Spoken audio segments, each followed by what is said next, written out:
ಇವತ್ತು ಗುರುವಾರ ಆಗಿರೋದ್ರಿಂದ ಬೆಳಗ್ಗೆ ಬೇಗ ಎದ್ದು ಕಸ ಗುಡಿಸಿ ಬಾಗಿಲಿಗೆ ನೀರು ಹಾಕಿ ನೆಲ ಎಲ್ಲ ಒರೆಸ್ಕೊಂಡು ದೇವ್ರಿಗೆ ಪೂಜೆ ಮಾಡೋಣ ಅಂತ ಅಂದ್ಬಿಟ್ಟು ಇಲ್ಲಿ ರಂಗೋಲಿ ಬಿಡ್ತಾ ಇದ್ದೀನಿ ತುಳಸಿ ಕಟ್ಟೆ ಮುಂದೆ.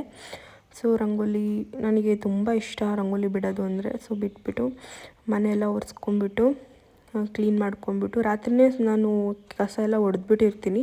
ಸೊ ಬೆಳಗ್ಗೆ ಎದ್ಬಿಟ್ಟು ನೆಲ ಒರೆಸ್ಕೊಂಡ್ಬಿಡೋಣ ಅಂತ ಪಾತ್ರೆನೂ ರಾತ್ರಿಯೇ ಎಲ್ಲ ತೊಳೆದಿಟ್ಬಿಟ್ಟು ಅಡುಗೆ ಮನೆ ಕ್ಲೀನ್ ಮಾಡಿಬಿಟ್ಟೆ ಮಲ್ಕೊಳ್ಳೋದು ನಾನು ಯಾವಾಗ್ಲೂ. ಸೊ ಎಲ್ಲ ಕ್ಲೀನ್ ಆದಮೇಲೆ ಇವಾಗ ದೇವ್ರ ದೀಪ ಹಚ್ಬಿಟ್ಟು ನಾನು ದೇವಸ್ಥಾನಕ್ಕೆ ಹೋಗಬೇಕು ಅಂತ ಹೊರಟಿದ್ದೀವಿ. ನಾನು ಇವತ್ತು ಗಿರೀಶ್ ಅವರು ಬರ್ತೀನಿ ಅಂತ ಅಂದರು. ಅದಕ್ಕೇ ನಾನು ಗಿರೀಶ್ ಅವರು ಇಬ್ಬರೂ ದೇವಸ್ಥಾನಕ್ಕೆ ಹೋಗ್ತಾಯಿದ್ವಿ. ನಾನು ಬೆಳಗ್ಗೆ ಹೊತ್ತು ಒಂದು ಫ್ಲೂಟ್ ಮ್ಯೂಸಿಕ್ ಕೇಳೋಕ್ಕೆ ತುಂಬ ಇಷ್ಟ ಆಗುತ್ತೆ. ನಾನು ಅದಕ್ಕೆ ಯಾವಾಗಲೂ ಬೆಳಗ್ಗೆ ಎದ್ದ ತಕ್ಷಣ ಫ್ಲೂಟ್ ಮ್ಯೂಸಿಕ್ ಹಾಕ್ಕೊಂಡ್ಬಿಡ್ತೀನಿ ಟಿ ವಿಲಿ. ನಾನಿಲ್ಲಿ ಕಷಾಯ ಮಾಡ್ತಾಯಿದ್ದೀನಿ ಗಿರೀಶ್ ಅವರಿಗೆ. ಸ್ವಲ್ಪ ಮೆಂತೆ, ಸ್ವಲ್ಪ ಜೀರಿಗೆ, ಸ್ವಲ್ಪ ಓಂ ಕಾಳು, ಸ್ವಲ್ಪ ಸೋಂಪಿನ ಕಾಳು ಹಾಕಿ ನಾನಿಲ್ಲಿ ಕಷಾಯ ಮಾಡಿಕೊಡ್ತಾಯಿದ್ದೀನಿ ಬೆಳಗ್ಗೆ.